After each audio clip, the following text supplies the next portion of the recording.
আজকে খুব সহজ পদ্ধতিতে চিকেন কষা করে দেখাবো। প্রথমে টমেটো কুচি, আদা বাটা, রসুন বাটা, পেঁয়াজ কুচি আর লঙ্কা সাইডে রেখে দেব। প্রথমে কড়াইতে তেল দিয়ে তেলটা গরম হতে দেব। তার আগে মাংসটাকে একটু দেখে নিই। আর এই যে আলুটাকে এরকম ভাবে কেটে আমরা সাইডে এখন রাখবো যতক্ষণ না তেলটা গরম হচ্ছে। এখানে মাংসটাকে ম্যারিনেট করে নেব। পেঁয়াজ কুচিটা দিয়ে দেব, অল্প করেই দেবেন, পুরোটা দেবেন না, যতটুকুন দরকার সেটুকুন দেবে।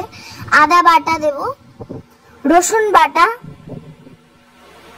তারপর এই যে হলুদ গুঁড়ো, তারপর দেব শুকনো লঙ্কা গুঁড়ো, তারপর দেব নুন, পরিমাণ মতন আপনারা নুন দেবেন আপনাদের যেরকম সুবিধা। তারপর দেব সর্ষের তেল, যাতে মাখাটা আরো টেস্টি হয়। এরকম ভাবে আপনারা যদি আগে মেখে রাখেন তখন মাংসটা তাহলে খেতেও টেস্টি লাগে আর স্বাদও হয়, ভালো কালারটাও আসে। এবার দেব টমেটো কুচি। টমেটো কুচিটা আপনারা আগেও দিয়ে দিতে পারেন, এখানে আমি পরে দিয়েছি। তো চলুন ভালো করে এটাকে মাখিয়ে ম্যারিনেট করে নিই। আর ওইদিকে কিন্তু কড়াইটা গরম হচ্ছে বলেই আমরা আলু কাটাগুলো কড়াইতে তেলে দিয়ে দেব। তো এইদিকে দেখতে পাচ্ছেন কড়াই থেকে কিন্তু ধোঁয়া বেরিয়ে গেছে। এখানে আমরা আলুটা দিয়ে দিচ্ছি। আলুটাকে মোটামুটি খুব না লাল হলেও মোটামুটি ভেজে নেব। দেখুন ঠিক এইভাবে একটু ব্রাউন ব্রাউন হলেই আমরা আলুটাকে তুলে নেব। এবার দেব তেজপাতা। তেজপাতার সঙ্গে একটু চিনি দেব, আচ্ছা একটু গরম মশলা দেব, তারপর দেব চিনি। চিনি দিলে কি হয়, কালারটা সুন্দর আসে, মানে লাল লাল আসে, এতে টেস্টটাও ভালো। দেখুন চিনিটা আমরা 1 স্পুন দিয়েছি, আপনারা 2 স্পুনও দিতে পারে, সেটা আপনাদের ওপর। এইভাবে একটা আলাদা অ্যারোমাও আসে আর কালারটাও খুব সুন্দর হয়। এইভাবে একটুখানি দিয়ে আর নাড়িয়ে নেব যাতে চিনিটা ভালোভাবে মেল্ট হয়ে যায় তেলের সঙ্গে, কালারটা যাতে সুন্দর হয়। তো ভালো করে যাতে চিনিটা হয়ে যায়, মেল্ট হয়ে যায়, আমরা নাড়তে থাকবো। তো এবার আমরা ওটা নাড়া ভালো করে হয়ে গেলে, চিনিটা ভালো করে মেল্ট হয়ে গেলে এবার দিয়ে দেবো পেঁয়াজ কুচি। সেটা আলাদা করে অল্প করে রেখে দিয়েছিলাম, সেটা এবার দিয়ে দেবো কড়াইয়ে। হালকা করে বেরেস্তা মতন হয়ে গেলে তারপর আমরা এবার অন্য অন্য বাটাগুলো দেবো। তো চলুন যতক্ষণ পেঁয়াজটা ভালোভাবে একটু ভেজে নিই। পেঁয়াজটাকে একদম ভালোভাবে ভাজবে না হলে কিন্তু পেঁয়াজটা ভালো লাগবে না খেতে, নাহলে পেঁয়াজটা গোটা গোটা লাগবে।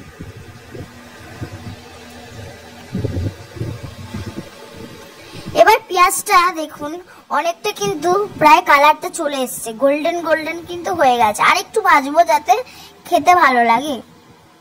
আচ্ছা এবার দিয়ে দেবো আমরা রসুন বাটা। এবার আদা বাটাটাও দিয়ে দিলাম, তারপর টমেটো কুচিগুলো দিয়ে দেব। দিয়ে ভালো করে জিনিসটাকে নাড়বো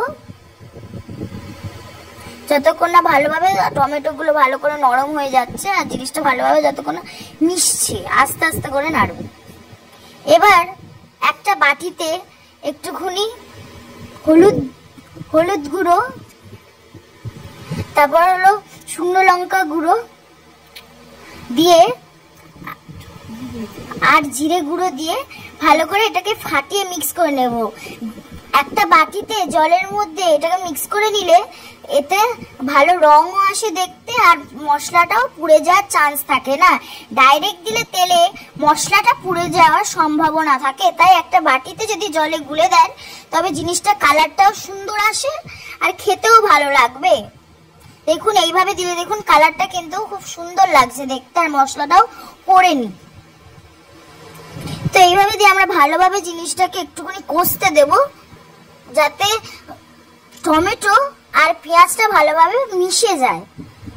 এবার দিয়ে দেব লবণ স্বাদ মতন, আপনাদের প্রথমেই বলে দিয়েছি। লবণটা দেওয়ার পর ভালো করে একটু নেড়ে নেবেন।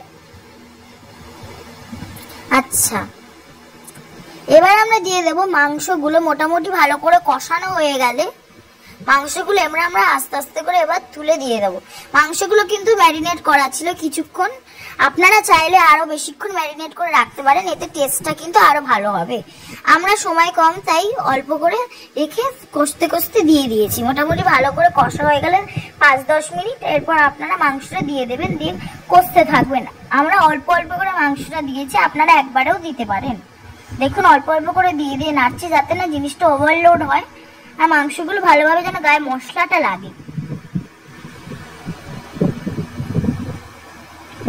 তো অল্প অল্প করে আমরা দিচ্ছি, দেখে নিন পুরো প্রসেসটা।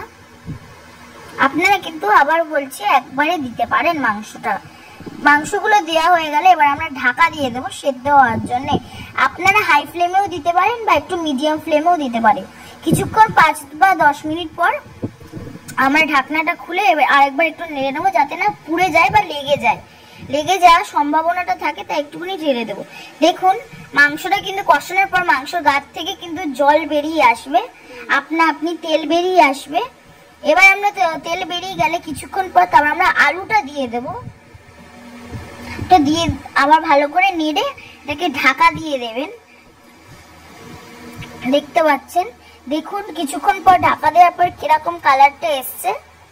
এরপর লঙ্কাটাকে হাফ চেরা করে দিয়ে দেবেন, এতে কিন্তু ঝালটা ভালোভাবে লেগে যায় আর সুন্দর একটা ফ্লেভারও আসে, দেখতেও বেশ ভালো লাগে তরকারিটা। দিয়ে ভালো করে নাড়বেন যাতে না চারিদিকটা লেগে যায়। এখনো কিন্তু আমরা জল দিইনি, দেখুন আমরা কিন্তু এখনো জল দিইনি, মাংসর গাছ থেকে এই তেলটা বেরিয়েছে। আর আপনারা কিন্তু চাইলে লঙ্কাটা বেটে দিতে পারেন, তবে এখানে আমরা গোটা লঙ্কা দিয়েছি, গোটাটাকে ছাড়া। আর এইদিকে আমরা একটু জল দেব, মানে একদিকে একটু গরম জল, আর তার মধ্যে একটু হলুদও দিতে পারেন গরম জলটার মধ্যে দিয়ে, আর ওটার মধ্যে ওটা দিয়ে দেবে গরম জলটা। যেহেতু আমরা একটু ঝোল ঝোল খাবো, একদম কষা কষা না, তাই আমরা জলটা দিচ্ছি। আপনারা যদি কষা কষা খেতে চান তাহলে জলটা দেবেন না। তাহলে তো জলটা দেওয়ার পর দেখতে পাচ্ছেন কিরকম ফুটছে, কিরকম কালারটা এসছে, আর সুন্দর একটা গন্ধও বেরোচ্ছে। দেখতে পেলেন কিরকম কালারটা চলে এসছে।